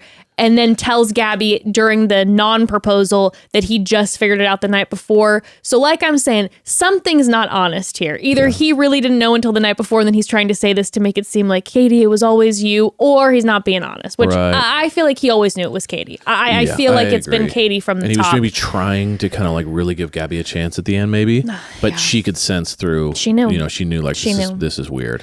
Well, he says that they're moving in together this summer. And then he mentions a wedding in 2025, which this is another new thing. I think it's been a hot minute since we've heard from any of the leads on the show where we're getting a wedding date potentially thrown out already. And then classic over communicators that goes, and kids, and everyone's like, oh. And Katie's like, we're like, dating for 2 months. And Katie's like, we haven't even talked about this yet. There was like one person in the crowd that goes like this. It was like, and little ones one day, and everyone's like, oh, and you hear this. Like one person was like, and Okay. Like I thought that was the clap moment, but I guess everyone's a little weirded out by that. Zach, it's just too much. Yeah, he's like, and I'm still on the fence if I'm being honest with you. He's like, oh, stop talking. But wow. But yeah, it was a beautiful, and it was such a beautiful like proposal that like it did kind of allow everyone to transcend the battering that had just happened. I didn't think they were going to make it out of that. I was like, this was it was brutal. still though, the crowd was tight though. It was very tight because it was just so much. But again, Kaity got him out of there because we all love Kaity and we support Kaity so much. There was so no villain vibes with Kaity, so it wasn't like, oh my gosh, the villain. It was like, no, everyone. She's adored, so it allowed everyone to kind of feel more comfortable in it. Being like, correct. Oh, that was brutal, but she deserves it. She deserves love. I hope they're happy together. Kind of vibe. So we send them all of our well wishes and the best. And it's been a pleasure, Zachary, doing baseless, bizarre. Inaccurate impressions of you, but it has allowed me. There's moments, but I'm saying like just random like MLM stuff that doesn't exist. Like I've been able to be very liberal in my impression, and I hope that you liked it. Either way, I did it, and that is it. It's not like I asked for permission or anything. I just did it, and I hope that there was some enjoyment for you. Hopefully, you didn't take it too personal. We appreciate it. I won't let you stop doing the Zach impression for forever. There's going to be the Zach impression. And then we get a quick preview of charity season. Yeah. And we were buzzing when we watched this. So we saw the first limo entrance for charity season. And Jesse's like, it's somebody that you know. And we think it's maybe an ex, and out pops her brother that we love, Nehemiah, and he is going in full undercover gear to be scoping the men night one and see if they're there for the right reasons. And I'm like, this is what I'm talking about. This is the fun energy we need. Yeah. Like, this is the night one. It almost kind of reminded me a little bit of like when Tayshia and Caitlin were hosting and they were in the bushes and we had that fun commentary. Silly energy. And it made it fun and silly and playful. And like, this is going to be a great time. I really hope he does that bartender thing I talked about where he's like, he stays. He's like an undercover bartender. You know what I mean? And if you guys do take that, I really hope I get ready for it. Yes. So but I can have, I can make some union, like fees or something. I hope he goes undercover for the whole fucking season. Could you imagine? Can you imagine he's there the whole time? He's there like at the ring ceremony. He's just like, like a drink. Or he's like they have him dressed up as like one of the camera guys or something, and so he's there the whole time. Or they think he's a producer, and the whole time he's been undercover, and he's like talking in Charity's ear with an earpiece. His like look changes every week, like whatever country they're in. He's like a local there, and he's just like he's got the hair, different mustache, different clothes. He's like faking accents and stuff. Oh, I'm excited. I sure hope awesome. So. It's going to be good. And that doesn't come out until June 26th, I believe. We got Love is Blind. We got Love is Blind coming up. We got a bunch of fun stuff planned. Of course, we're going to be doing other shows after Love is Blind. Of course, we're going to be talking Vanderpump when that reunion is coming up. We're going to be covering, we've got a lot of fun things in store, and I cannot wait. Thank you guys for the season. It's been a blast. Thank you so much. We love you all. Let's wrap with a call home. We would never not. We would never not. Remember, you can always call home. Abigail Flowers, the queen. Hi, Mom and Dad. Hi. So I have a dating story, and I'm curious about if you think this counts as an ick or if this is just bad communication. Okay. So I go on a date with this guy from Bumble, and we're going to some food trucks for dinner first, and then we're going to the movies. So we order food at the food trucks, and he offers to pay for both of us. And I respond by saying thanks, and I'll get our movie tickets. And he says, oh, actually, I already got the movie tickets. And I'm like, oh, wow, that's so nice. Mm-hmm. So then we get to the movies, and he shows the person our tickets on his phone. And I assume that when he said he got the movie tickets, he got both of our tickets. So I walk into the movies, and the person is like, oh, no, wait. There was only one ticket on his phone. And I'm just like so confused. And I kind of look at him, and he's like, oh, I bought my ticket ahead of time because I thought the movie might sell out. And I was like, oh, okay. So I run to the back of the line. I have to rebuy a ticket. It feels like a whole thing. And he never acknowledges it again throughout the entire date. And I knew from then on that I just couldn't see him again. And it wasn't the fact that he didn't buy my movie ticket. It was the fact that he bought a movie ticket for himself, thinking the movie might sell out, without telling me ahead of time that maybe I should buy one too. So all in all, we did not have another date. But I'm curious what you guys think about this. All right. Love you guys. Bye. I just don't understand people sometimes. I'm so confused. I am bewildered. If at I this was man. her, I mean, more what I'm learning is how incredible, how much people put up with. If I was her, I would have just walked out and left. That would have been it. Like, I wouldn't have like hated the person. I just would have been like, cool, we're clearly so on different pages here. The fact that you thought it made logical sense to buy a ticket for yourself. So what if it's sold out? Now you're going to the movie alone. Like, what? Like, in what world does this even make sense? And now what I want to know is, let's just say it would have sold out. Would he have ditched her and just gone into the movie by himself? Well, I don't want to waste the movie ticket. That's what I'm saying. You just wait for me outside. This sounds like the type of guy who'd be like, oh, well, I guess our date's over. Right. So maybe I'll see you another time, but I'm going to go in. Really been wanting to see this movie really badly. I've heard amazing reviews and, can't miss it. Yeah, so, if you're going out of your way to be that on it, but then you miss out on the whole date, which is the other person. It's just the fact that you went in line, bought the ticket, and then sat for 2 hours next to this person, you are a much better person than I, because I would have immediately been like, oh, really? Okay, let me go grab a ticket. And then I would have walked out and left him waiting for you.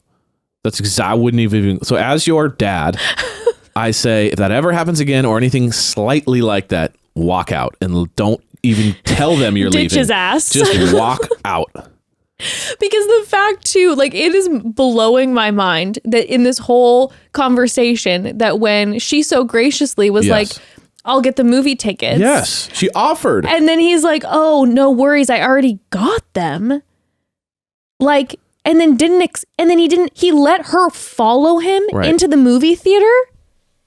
What? Knowing that he only had one ticket. Didn't even ask, like, hey, did you get yours? I got mine. Like, not even a basic conversation. The basic human conversation of like, hey, just FYI, I actually just got my ticket. Like, did you happen to get yours before? Or hey, which would have been a little awkward, but at least it would have been weird. A conversation. It would have been weird. She doesn't have to walk out. It would have been weird, or like even like, hey, we'll get in line together. And I'll wait for you while you get your ticket, or I'll pay for your ticket. Lie and say, "Oh my God, I must have only bought one. That's so embarrassing," and then walk back out and buy it. You know what I mean? But that should be like, "Oh yeah, I only bought one because I didn't want to miss the movie. It's a fantastic film, and I've seen the previous three, and I won't miss this one." Like, it's such a strange, like, dude, people, like, what? I mean, what is going on? How do you get this far in life and not realize like this is insane behavior? Like, how do you get to a certain age where it's like you're alive and yet you still don't know how to be? I agree with your father here. If this ever happens again, you just walk out, you ditch his ass, you deserve. You walk out and you call the world, and you call us immediately. And I'll come down there. That is absolutely so wild. Dumb. I'm so sorry you had to deal with that. Yeah. I mean, it's a very funny story, but that is unbelievable. Thank you for having the experience, and we apologize you had to experience it. Yes, exactly. But of course. Dang. Well, now you know to buy yourself a ticket next time ahead of time, just in case. Oh my God. Your date does that. This is the things that you have to think about beforehand. If I'm going on a date right now, I got to think about purchasing a single ticket for myself before in case the movie sells out. It's rough out there. God damn. Rough out there in the streets. Well, we wish you the best. We apologize. And if you need any movie recommendations, I can look up some, and you can buy yourself a ticket, or I'll buy you a ticket, and just in case as a backup. Yeah. So, I like that plan. Well, we love you. We love you. We love you all. We love you, Lee. Fantastic season. Love you guys. And we cannot wait for next week because Love is Blind is pumping. It's going to be so good. Yes. I love you. I love you, baby. Happy anniversary. Happy 11th year. Wow. Love of my life. Love of my life. Gross, right, guys? All right, everybody. We love you all. And we'll see you next week. Have a great week. Bye.